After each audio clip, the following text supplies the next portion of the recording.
I'm actually completely with you on that, Matt, that the Cloud9 Beastmaster, they have utilized it so well. All the 3 games they played with it, they crushed. It was not even that they won. They dominated those games. So maybe if they want to get it here, they will have to pick it in the first 2. I remember when we were actually playing against them as a team, it was back in Starlighter. They were first picking. Every team would first ban Beastmaster, which no one's doing it.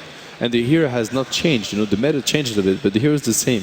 Possibly even stronger now. Yeah, possibly even stronger. Yeah. So I don't see why they wouldn't do it. Glimmer Cape.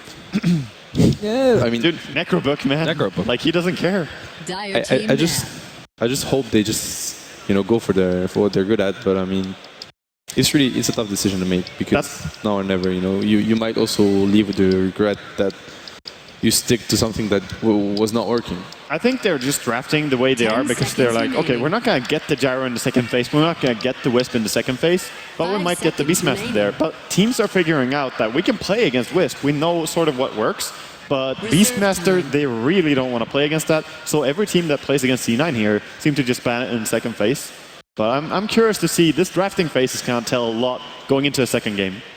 Yeah, Cloud9 already unsure about what to ban out last year. I mean, Undying is still in the pool. We saw that ban out in the first 2 previous game.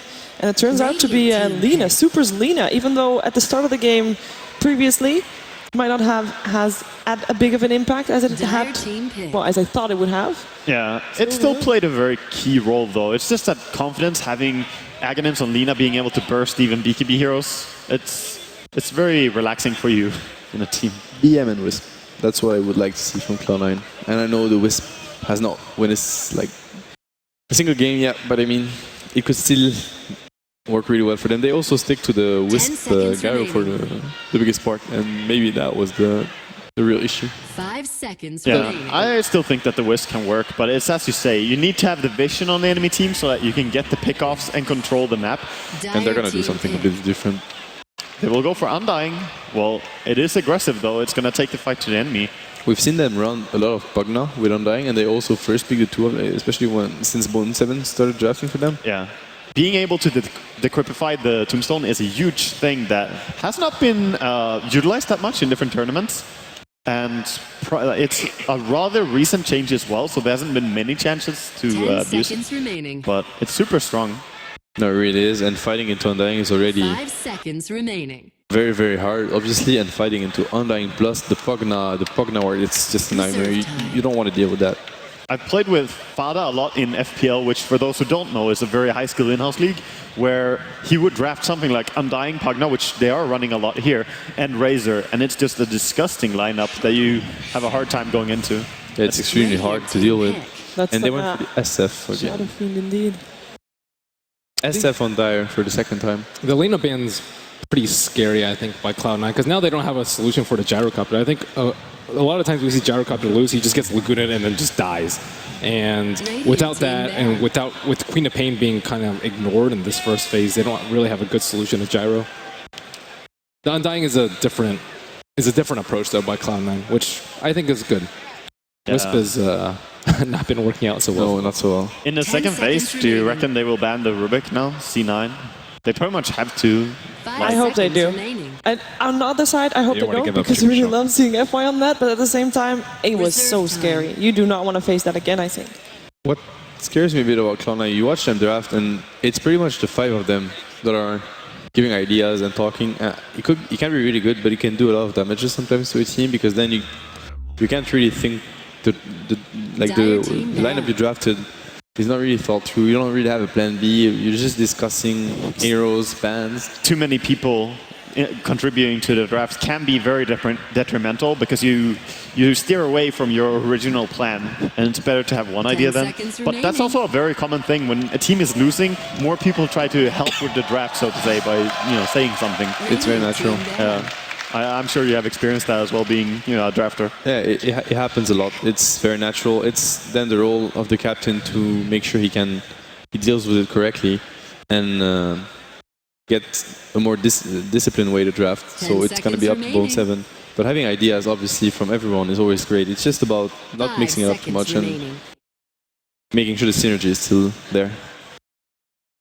So far, not too much revealed from either of these teams, apart from Cloud9 securing very strong team fight. But same for Vici Gaming. Called On is a massive spell in team fights, and Winter Wyvern, of course, as well.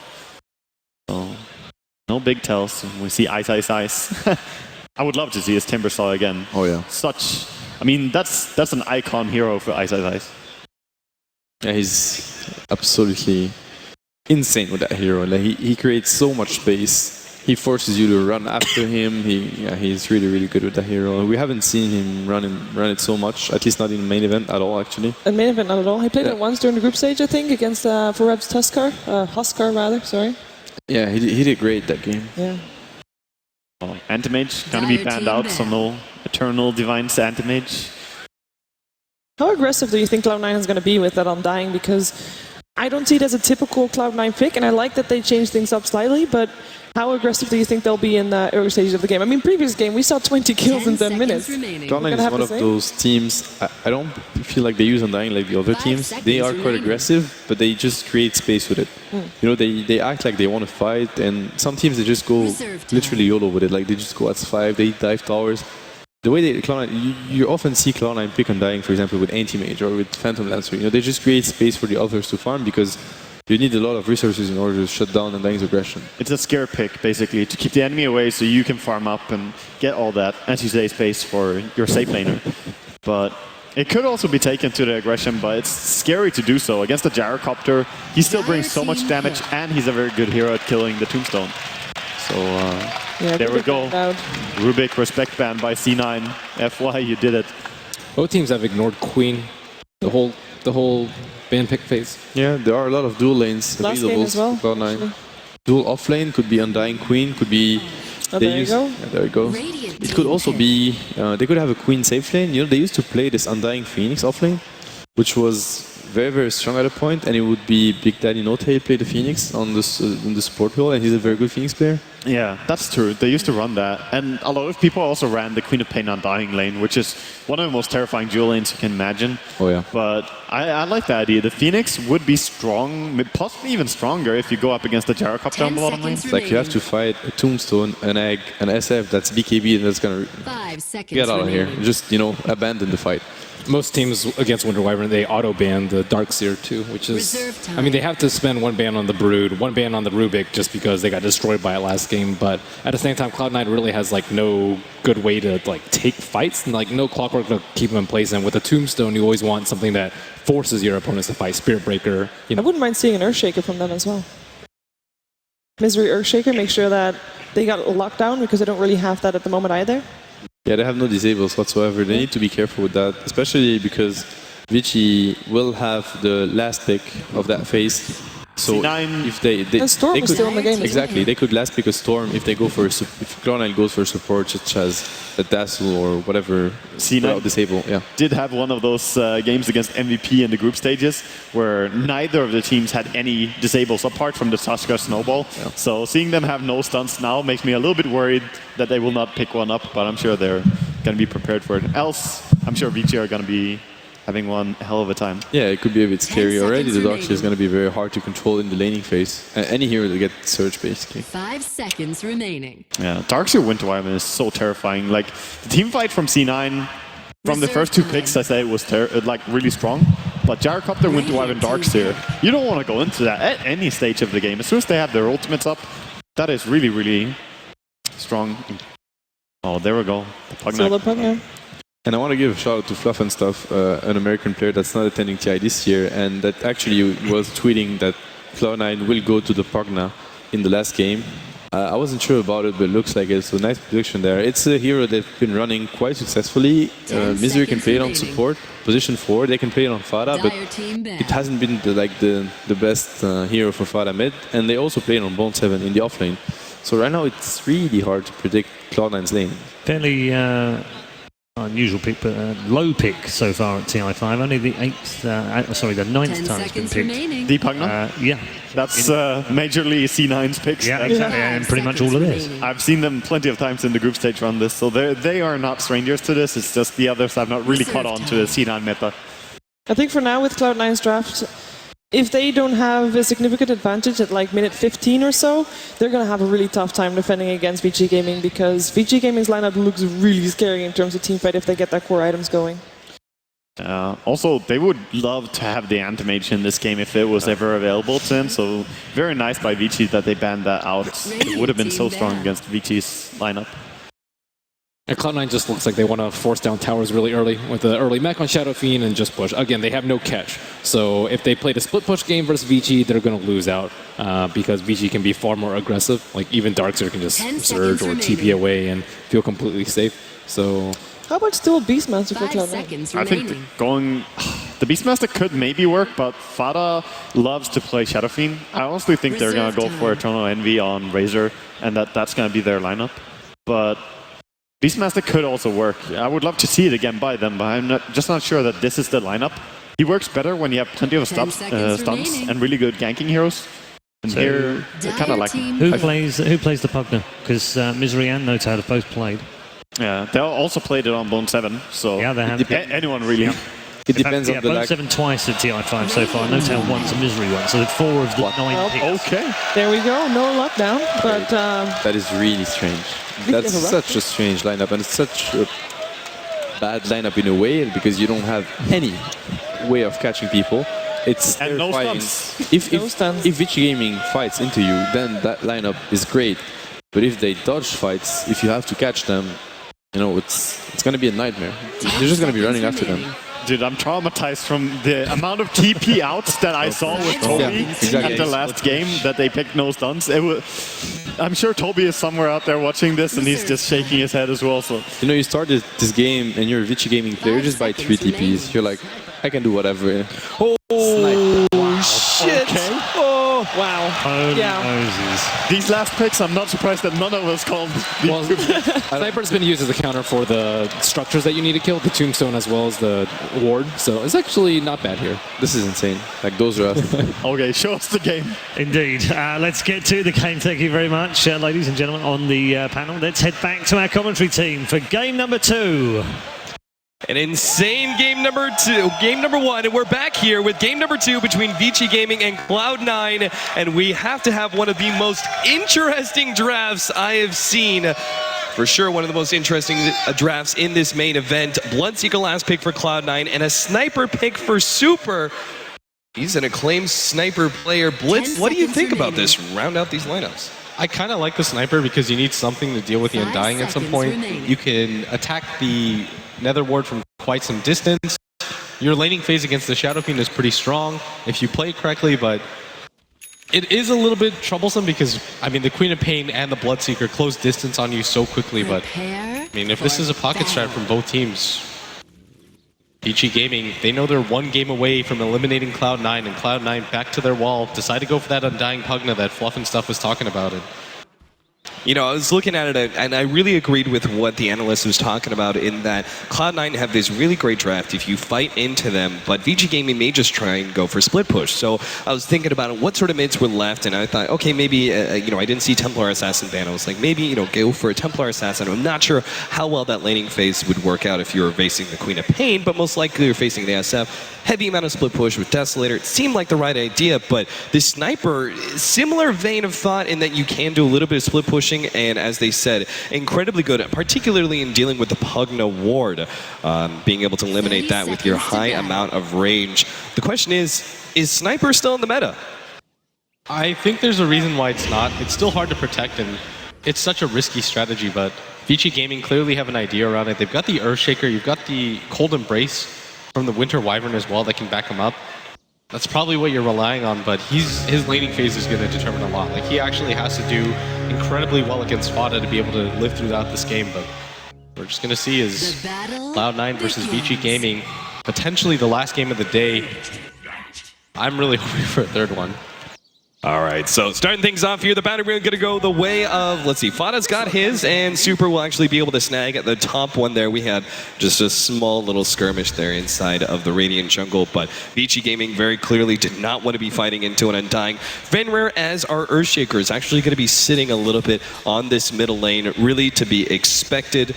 You don't want to be leaving too many gaps for your sniper to get ganked up, and I'm just not sure they're going to be able to win this bottom lane. The Undying Queen of Pain, as the analyst Des actually said, this is probably one of the most fearsome dual lanes you could possibly have. The constant harassment between both Decay and Shadow Strike now. They are going to be slowed down a bit here. Eternal Envy used Shadow Strike. Yeah, he doesn't have to blink away. They're going to go straight for Eternal Envy, and he is stuck up against that Fissure. How gets the first blood, and now trying to get away from Big Daddy No Tail. Help motioning up. 2 seconds. And he has the Decay up, but it's not going to be enough. He just turns around, throws it on Fenrir, but How survives.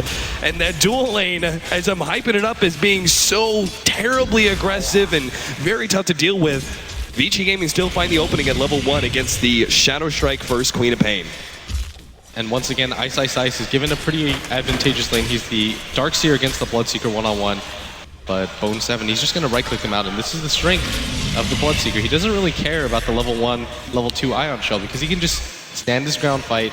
The Pugna isn't really going to help him out too much in the lane, just because it's a Pugna. Right. The reason you pick it isn't for the lane dominance that it gives you, it's for the safe push that you can get out of it and that nether ward in the mid game. But so this top lane is going to be pretty neutral.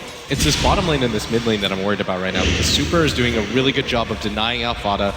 He's keeping up in CS, and yeah, we're seeing Super harken back to an older sniper where you would actually ignore Shrapnel.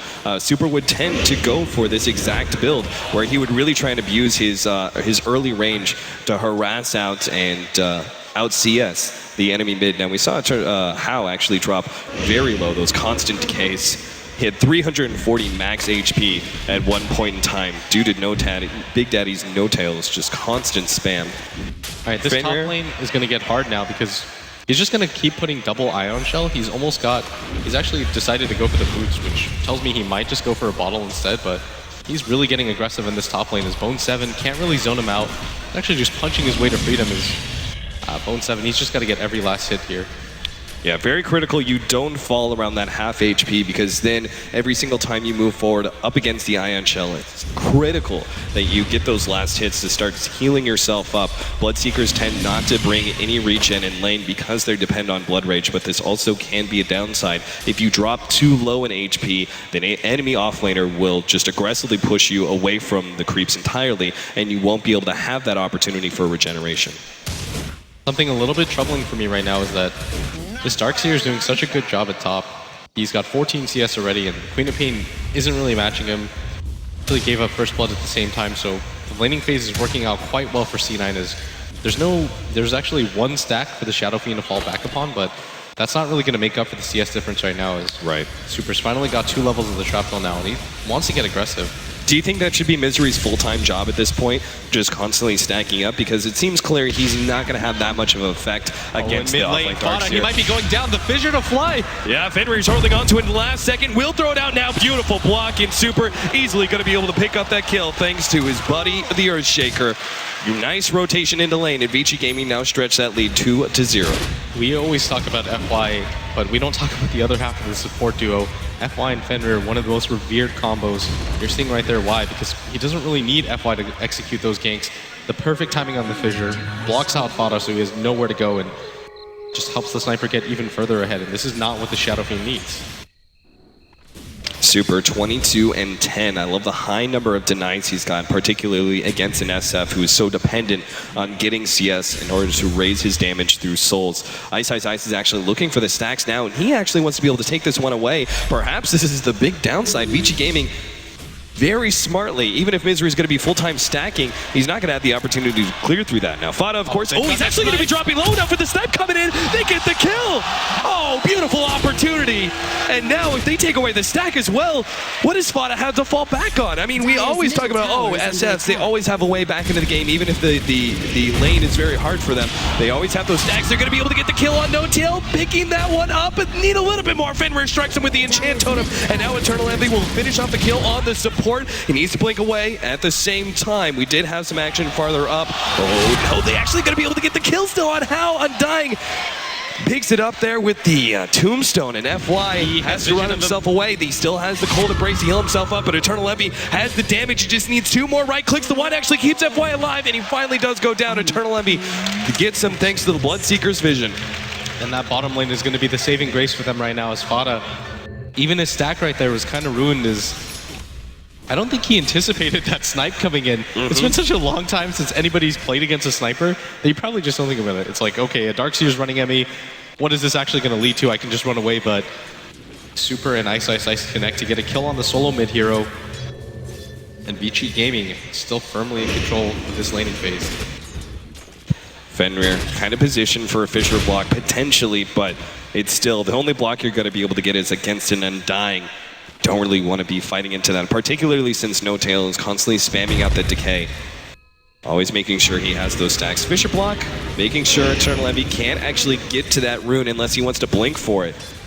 They get a good amount of damage out from FY, and Fenrir will guard that Invis rune, perhaps waiting to use it against the mid SF. So Ice does go for the bottle. When you go for the boots instead of the recipe, this is fairly obvious. You still have to go for the Soul Ring, but I think Ice just values being able to win that lane at top. So he goes for the bottle. He knows that he doesn't have to alternate to the jungle super soon. This is just a Pugna and a Bloodseeker. And meanwhile in mid, I mean, Super's got pretty much complete lane control. With 3 levels of the Shrapnel and the Assassinate, he's got such high kill potential. Fada can't just stand there. Like, that's the only thing that he can do to get back in the game. Go to the jungle, clear out the camps, play safe. Because if Super kills you solo especially, your chances of getting back into this game are nil. bo3, he now has his Rupture, so Ice is going to have to be a little careful of that, but of course, he already has his TP scroll, and Misery doesn't actually have a disable to stop Ice from just TPing away if the Rupture is ever used, so Ice will just continue to spam out Ion Shell after Ion Shell, and bo3 is actually having to sit back. They're going to go for the gank at bottom lane, actually. The Tombstone's already been laid out. They're chasing, but Vici Gaming are going to be able to get back to their tier 1 tower. This is no good. With the level 1 vacuum, he's chasing for this too. TP comes in. bo3 will be fine. Still, Vici Gaming, I mean, forcing this movement around from Cloud9, just continuing to show such dominance in the laning phase here. Everywhere you look, it seems like they're winning every single lane. The bottom lane, of course, just being a little bit more troublesome than most, but well worth it as their 2 solos are easily establishing control. He's going to walk into the jungle. Once again, bo3 just bo3 popped at the same time. He's taking so much damage. Vacuum. He needs a little bit more, but the silence is there just in time to stop Ice from getting the surge. He wants to go for it underneath the tier 2 tower. It doesn't matter. He'll get the kill anyway, and quick to TP out on top. Ice, the god. This is the 2nd game in a row. He's been given the one-on-one matchup, and this is a matchup he definitely wins as the Darkseer. It's so hard for the Bloodseeker to be able to stand there. Careful there, Misery. This is Super. His right clicks, just 2 shots and an Assassinate to finish him off. Decrepify will not save you there, my friend. And right now, C9 are going for this gank at bottom. There is a smoke on their SF, but they're going to get this stacked camp, but I don't quite know if this is enough for them. It's a 2-stack. It doesn't make up for what Ice took earlier. Yeah, Vici Gaming right now, what they're doing is so smart. They're just slowing the bleeding at this bottom lane. They're saying, okay, we're not going to give them any opportunity to get back in this bottom lane. So let's just wait it out, see what happens. The rest of our lanes are doing so well. Somebody has to constantly deal with Ice at top. And he always has a TP, so this Bloodseeker on his own can't really pressure him. And he's just going to keep doing the double Ion Shell stack. Queen of Pain, level 6 here, Vici Gaming. They're actually trying to chase him out of their jungle. Note the very aggressive wards being placed by Cloud9. One inside the jungle, the other one actually looking towards the hard camp. Eternal Envy turns on the ultimate with the Tombstone on top. Fenrir turns around and gets off the Fissure, but he knows he's done for. FY is just going to TP out, limiting the kills to just 1 for Cloud9. And EE on a killing spree, doing a really good job of trying to keep up in this game, but it's still a Queen of Pain that doesn't have a lot of CS and is struggling to keep up in levels. So it's great that he's getting a killing spree, but he's still only level 7, and he's not going to be able to really snowball off of this. When it comes to last hits, he's in the bottom 5 of the game. Putting pressure on that middle tier 1 tower with the physical damage of Fada. He's got 29 souls. They can easily take out this tier 1 tower if they're given another 10 seconds or so. Misery is actually coming over. He's got level 3 Nether Blast as well. But I doubt Vici Gaming are going to give up such critical map control. In fact, they're now pushing aggressively against Fada, but They're not going to be able to find him, and Cloud9 inside of the enemy jungle will not be able to rotate in response. Ice almost has that mech completed, and I think when he does, they want to get into these fights because they realize that the turnaround potential from C9 is kind of poor. Oh, that courier sneaking away. Eternal Envy really wanted it. Still staying ahead. Eternal Envy, though, doesn't have the blink up. I was trying to bait them there. They had the vision of that. They're going to spot Misery rotate. They're going to see him mid right now. And, I mean, nothing seems to be breaking C9's way right now. Ice, he's got a haste rune in his bottle right now. He's willing to play forward against Cloud9. Doesn't really matter how many heroes, simply because they do not have the stuns. So Cloud9 gonna focus on objectives again, not trying to go for the kill on Ice in any way. Knows that the tier 1 tower is the only thing they can take here. Vici Gaming, meanwhile, actually staying away from these fights, but what you said just 30 seconds ago is what really scares me here, is the fact that Vici Gaming are in a position where they almost want to go for fights once they have this mech, where, you know, early on, we were looking at the draft and it was like Cloud9, you know, they're supposed to be the team fight dominators, and yet they've lost the landing phase so early on. Ice really got it for this kill, trying to pick it up, but now he's Decrep fight up. Fada still needs to be able to turn around and get out the race to finish him up, but will not be able to now. Ice, he knows he's dead. He got the kill on the SF. He is happy. In the meantime, Super did claim also that tier 1 tower in the top lane, as the Undying goes down as well. Ice is just creating so much space around the map. The fact that a sniper with 800 HP was able to solo push a tier 1 tower from that much HP is pretty insane. And he also got the kill on the Shadow Fiend, who's struggling so hard right now. Fada's situation is so dire. He's got 0-3 and 1, only 56 CS, which is pretty pedestrian. When you're a Shadow Fiend, you expect to have around 65, 70, including the jungle, but every single time he's built up any momentum, immediately ganked. And Ice just goes for the kill on him every single time, applies the pressure, realizes that he's really close to his mech. He's actually got it completed now, but Fada's nowhere near anything. And C9, in response, are finally going to start to push down towers. They realize, okay, the pick-off potential is a little bit too high. The laning phase didn't go the best, but we still have Tombstone. But Vici Gaming are going to go for the defense here. They just picked up the mech, and they're going to rotate in with a smoke on the courier. They're going to make a surprise jump here on Cloud9, who are probably assuming that they're going to be giving up these tier 1 towers just because of the natural teamfight dominance that their draft has given them. But Vici Gaming, they're going to try and go, starting off with Fada. They're going to jump forward, Fisher to start things off. Already the Tombstone is laid out, but Fada is gone, and now the vacuum is going to be able to catch Misery on top of that one. The Decrepify is there on the Tombstone, but without any heroes to back it up, they're not going to be able to do much. The Bloodright is laid down. Vici Gaming will all dodge it, and now Big Daddy No Tail's in a bad position. Eternal Envy comes in, throws out a big ultimate, will be able to eliminate 2, but Eternal Envy with the blink forward is now going to be taken out by Super's Mask of Madness.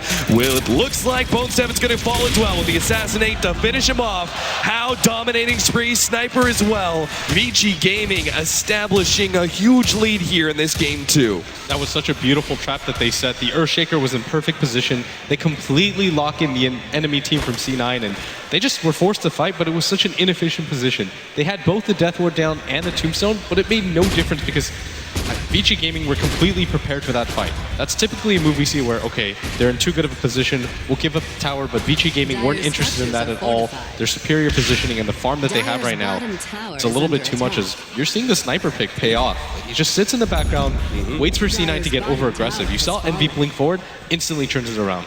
Yeah, but the heavy stats-based build, double Wraith Bands, one of them into a Ring of Aquila, and now the Mask of Madness. His physical damage is easily punishing certain heroes like the SF and the Queen of Pain. I feel like bo3 as well is going to have a hard time if he ever comes into these fights. Last time he was just a bit too late to really capitalize on the positioning of Vici Gaming. Ice, continuing to force somebody to come to that top lane and reveal themselves, but Fada not interested in that at all. Had a rough time so far in this laning phase. He's going for the mech now, but an 18-minute mech SF isn't as scary as it would be around this time. Right. I think this speaks to what C9 want to go for. They realize the late game is just not there for them anymore. We have to go for the push, get a mech on whoever we can, and just go for it. Super trying to finish up a Yasha. I also love the Sanj build here from how he's going to try and complete the SNY, but the Sanj first just allows him to have that innate tankiness to survive through the first round of nukes. Bottom lane, they're going to try and do a little bit of harassment here. Misery actually gets brought very low from that assassination. That's going to become a big, big problem with that level 2 nuke. 485 damage from an assassinate. Guy like Misery, who's only operating on 606 max HP right now, doesn't stand a chance. The annoying thing for him too, though, is that because they don't have a mech, any sort of natural regen for him, right? Anytime he gets sniped, he just has to go back to the base. Yeah, and that's got to be so frustrating as a Pugna. Yeah, especially since he is kind of a hero, particularly with the Nether Blast. He wants to be positioned forward. He has to get close enough to Nether Blast down these towers, but if he ever goes for it, he's immediately going to be assassinated. So it's a bit of a predicament here Cloud9 are facing. It seems like they've centered on, we can't really take the fight to Vici Gaming right now. We're going to have to farm up a couple more items here. The Blade Mail is now complete for bo3. That's a start. They also really need that mech for the SF as well. That Blade Mail can be a game changer because it can neutralize the sniper for quite some time, but FY can just pop the Winner's Curse and counter it. They need at least a few more items on their course to be able to make this turnaround. Eternal Envy has to pick up a major item. The mech has to be finished on Fada, who's actually getting quite close to it. But once that happens, they're probably going to have to go for some sort of pseudo push, but he's being trapped in. They don't have a disable for him quite yet. Fenrir's a little bit further away. Gonna bait this. Grabs the room. Not gonna notice this. And vacuum back, Echo Slam. Yep, they locked him in. Eternal Envy didn't blink away in time. He thought he was fine, but a beautifully chain set of disables from Vici Gaming find the pickoff. Did you notice that Fenrir just waited a little bit far behind? They knew that Eternal Envy was going to dip onto the low ground. He has no vision there, throws the fissure. I mean, he just thought he was going to blink. Worst comes to worst, even if the fissure lands, but perfectly coordinated by Vici. So things looking pretty bad here at 16 minutes for Cloud9. Already a 5,000 gold advantage for Vici Gaming. bo3's going to start working towards a medallion. They do still have that dire side advantage that will allow you to go for Roshan. Top lane, Fada's going to be charged here by Ice. Actually goes for the vacuum play. Eternal Envy is coming in though. Ice has to back up. He forced out the ultimate, and I think he's happy with that. He's just going to TP away. And this is the huge, obvious opening that Cloud9 presented to Vici Gaming in their draft is that they just do not have any disables, so split pushing and playing it very aggressively like Ice just did always has an escape available. It really helps when Ice has 1,000 HP, that mech, a bottle to go with it. Yeah. So farmed at just 17 minutes into the game. Oh, poor Misery, jeez. One rocket barrage. He just gets taken out immediately. This is going to be in the mid tower right now for Vici Gaming. They're going to take this, but Ice going top to deal with Eternal Envy. He doesn't want the split push to happen, and How is positioned so aggressively. He has to be careful right now. FY, Cloud9 can't afford to group up too much. There's going to be that Winter's Curse, but it looks like Vici Gaming don't really want to go for the fight here. Meanwhile, Eternal Envy has been chased away by Ice. They know, Vici Gaming know that they're in such a good position right now. They don't want to be giving away anything for free. Even a trade-off is not worth it for them at this point. So they don't continue to go for that tier 1 tower push and focus on the defense at top lane. There's no reason for them to. They've got the better cores in the late game. They've got a sniper who can just hold his ground, fight non-stop, especially when he grabs a BKB. You've got a gyrocopter. I mean, we've seen time and time again, this hero is just a monster in the late game. That flat cannon, your call down is almost always useful. The rocket barrage destroys support. So bo3 gonna make the initiation here. Cloud9 desperately need to win this fight. Oh, what a vacuum! With her fair share on top. Unbelievable display of coordination from Vici Gaming. Quickly win the fight. 3 heroes down on the side of Cloud9 and a tier 1 tower to be picked up for Vici. That wall vacuum just completely ruined C9. They had no idea what was coming. Fenrir drops the Earthshaker fissure at the same time. No time for them to respond out of that, and with this is going to mean a tier 2 tower. There's just so many combination plays. We saw it earlier in the qualifiers, that Winter's Curse vacuum combination that they can throw out.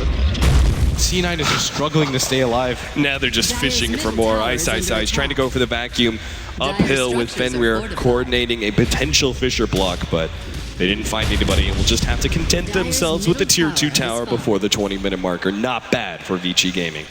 2 towers, 3 kills. I mean, Vici Gaming right now are just running over C9. They're not letting them catch their breath.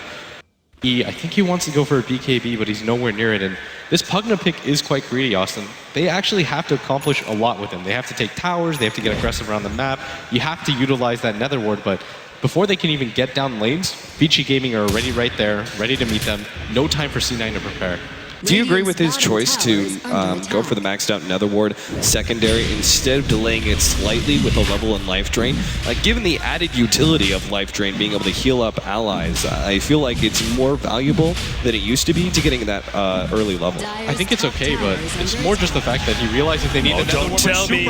Super's already throw the shrapnel in. They will be able to pick up the Aegis, but the question is, are they going to be able to escape? Big Daddy's thrown out the tombstone immediately, but he's easily going to be cleaned up by the Rocket Barrage, and what a great vacuum, pulling Misery back over that Fissure. The ultimate gets laid out from Fada, but he does not have a TP away. A second life means nothing if you die and die again. Super now grabs the illusion room, because why the hell not? Fada is going to be stuck, surrounded by 5, and Eternal Envy just sits there knowing he can't do anything to stop the massacre. Yeah, and he had an opportunity to blink out, but it's almost like he's just watching stunned as his entire team gets wiped out. They manage to do the sneaky Aegis, but it doesn't even matter at this point. They do snipe the courier from Vici Gaming, but there's a blink dagger already available on Fenrir. It's not like the sniper gets weaker the later the game goes. Eternal Envy challenging Super, though I'm not sure why. There's no way he wins that man fight. Now that Super has completed Shreds, a couple of stat items such as Wraith Bands and Ring of Aquila. You've got that SNY on top. He's actually quite tanky. 1200 HP with agility treads on. He doesn't know about the Earthshaker Blink Dagger. I think C9... They're going to go for this one. Winter's Curse. They're going to lead with that one. No need to go for the Jump Echo Slam if the Winter's Curse is in range. 22-7. A dominant performance here from Vici Gaming. All they have to do is make sure they don't make any mistakes when pushing uphill. Of course, that's not going to be happening just yet. More than willing to sit back and farm up some more. How's going to be completing a BKB soon. Super. Plenty of big stat items he can go for. Team fight wise, what is your item choice as a sniper nowadays? I mean, we don't see too much of him in the current meta. He does go for like kind of a stat, very mid-game focused build, but now that he's running out of slots, you got to exchange that Wraith Band for something. Is BKB very valuable here, knowing that you're still dealing with a lot of magic nukes, or do you just go more raw damage, assuming that your distance is going to keep you safe? I think he can completely just decide to go for raw damage right now. Keeping him alive isn't even an issue. I don't even think he's had to be Winter's Embrace once this game. Like, the curse is there. You've got Fenrir with the counter initiation of the Fissure and the Echo Slam that they have to worry about. The thing is, Cloud9, they just have so much to worry about. Even the supports are able to deal damage at this phase of the game when you're this far behind. And Fenrir, carefully, there goes the Echo Slam with the assassination to finish him off. Wicked sick for Super with Fenrir leading the charge. You don't have to build offensive items when the entire team just has to play defensive. Oh, they're going to poke uphill. They say, if you want to take that tier 1 tower, go ahead. We're going to go for your tier 3 first. And sure enough, there goes the TP's back. Knowing they have to be able to mount some sort of response, it is just way too early for them to lose a tier 3 tower like this. Misery being brought back. The long-range nukes are actually almost enough to finish him off. His own illusion almost finishes him. But Misery will just barely survive, in part thanks to the mech. The tier 3 tower has been brought down to half HP, though. Super doesn't have mana for this. There's no Echo Slam available. This might actually be an opportunity for C9 because they don't even have the BKB on How. I think Vici Gaming perhaps are a bit too far forward. Cloud9 are sneaking their way around this one. They're going to be able to force the fight here. Big Daddy No Tail leading with the Tombstone, trying to slow everyone down. The Blood Rite is laid out. Rupture being placed on Ice. So they're going to focus on the Tombstone first, but there goes the Corruption Line. Nice vacuum with the Winter's Curse over the top, still controlling 3. They almost finish off 1. Fada will be able to get off the ultimate. Eternal Envy lets loose his own, and they manage to finish off 2 already. FY is going to be left, but so too does Queen of Pain fall. Super is left with a minimal amount of HP. They have to finish him off, and Bo3 does get him in the end. Cloud9 get 4 and looking for a 5th now as Fenrir blinks away. Will be fine. But Cloud9, sure enough, Vici Gaming, they just push too far forward, perhaps too confident in their lead, and Cloud9 pounce on that moment of weakness. That was honestly a game of millimeters right there, because the call down just missed the vacuum Winter's Curse combination. I think that would have been enough for Vici to win that fight, but Vici Gaming, they're just a little bit too overconfident. They smelled blood. They were like, okay, we're taking this tower down for free. C9 don't seem very interested in defending this, but you can't go without your wall. You can't go without the BKB on the gyrocopter. There was no Echo Slam on Fenrir, and all of a sudden C9, they turn it around. They've got a BKB fully completed on Fada. Wow. Eternal Envy is about to get his Aghanim Scepter. If you're a C9 fan, everything that you wanted to happen just happened. Big Daddy. He had 3K gold. He's actually going to be going for a very early Lotus Orb. Why do you think that is? Out of all the items he could have chose to go for, they already have the mech up on the SF, so that's taken away. But there's plenty of other defensive. Oh, that's so genius. There's only there's only 2 targetable spells I think right now for VG Gaming. You've got the Winner's Curse, which is obviously what he's shooting for, or the Snipe, or the Assassinate. Both which spells isn't would be bad. really good. FY, he's going to be slowed down here, Misery. It's a little life drain out. He does have several Cloud9 members coming back if FY is not careful. Of course, they know with that Nether Ward proccing off of the Darkseer spamming Ion Shell. They know there's support behind FY. Cooper just continuing to farm. It looks like he's going to go for the Scotty. They get a BKB. I mean, what a huge turnaround. We went from no BKB on the SF to now almost, well, BKB complete for the SF, but almost one on the Bloodseeker as well, which is obviously critical for him being able to get up in the face of heroes like the Sniper and the Gyrocopter. Yeah, and how he actually got destroyed by that Blade Mail. He didn't have the BKB. If he did, that might have been a huge play, but C9 Fenrir's going to jump for it. There goes the Winter's Curse. They're going to have the call down on top and with a vacuum. Oh, quick 2 kills for Vici Gaming, and they are right in front of Cloud9's base. What a disaster. bo3 had just completed his BKB and was about to fly it out to him. This also means he doesn't have buyback. there is an Aghanim Scepter now on Envy, and he can spam this wave down. They know that Vici Gaming don't have a lot of their crucial ultimates. There's no Winner's Curse. You've got a cooldown that still has cooldown and no Wall of Replica, but I think that Vici Gaming, they're still going to go for this. Rax is exposed. They're going to start going for that melee. Rax starting things off the vacuum, and Fada is going to be potentially taking a lot of damage. They actually canceled the Assassinate there from Super. Wanted to go for positioning over everything else, especially with Misery coming back and bo3 soon to follow. They just take the tier 3 and are happy with that. They should be. They don't have to play aggressively if they don't want to. Like, they've got so many advantages right now. Their heroes, they've got the better range carries. Sniper, that was what he was feared for in the late game. You can just sit back, click away, don't really have to do too much. And C9 realized that. They have to realize, okay, we've got the items that we need. We've got a BKB on bo3, a BKB on Fada. They need to force the fight right here. The Tombstone's laid out. What a beautiful Fissure from Fenrir. And that smoke completely neutralized by Fenrir. And I think with that, what Vici Gaming are going to do are wait just half a second. They've got the Wall of Replica back up. Winter's Curse is up at the same time. They've got a Blink Dagger now on their Winter Wyvern. This is going to mean go time for Vici Gaming. Wow. It's that kind of initiation. They're going to deal with the Tombstone first. That is not up for another 30 seconds. They've even got vision inside of C9's base right now. And right. I can't believe this ward still hasn't been countered, but it's up right now. And Vici Gaming are going to have perfect vision for this fight. They couldn't have asked for more. They have every single ultimate off of cooldown. They've got their BKBs ready. Not a whole lot that C9 can do to defend this. The Tombstone is still on cooldown. Eternal Envy's going for a bit of split push right now in the top lane, but has to TP back to defend. But Raintrax is already down before there's any sort of response from Cloud9. Now Blink Dagger is picked up on Fada, and this is their opportunity, especially with the heroes far forward. They're going to lead with the Rupture now on How. The pipe is already laid out. Tombstone in place. There goes the vacuum. Two-man Fissure. Already the Winter's Curse laid out, and they actually blink backwards. Fada, oh dear, I'm not sure if that's what he wanted to do. Now he's threatening the ultimate, but How doesn't seem to care. He's going to keep moving forward. And with BKB, he's going to be completely fine. Two heroes taken out as Super managed to finish off No Tail thanks to the Assassinate. And nobody from Vici Gaming is hurting right now. They've all got full HP, nearly full mana. They were able to easily take down two. Ice, Ice, Ice with that blink, or that vacuum initiation every single time.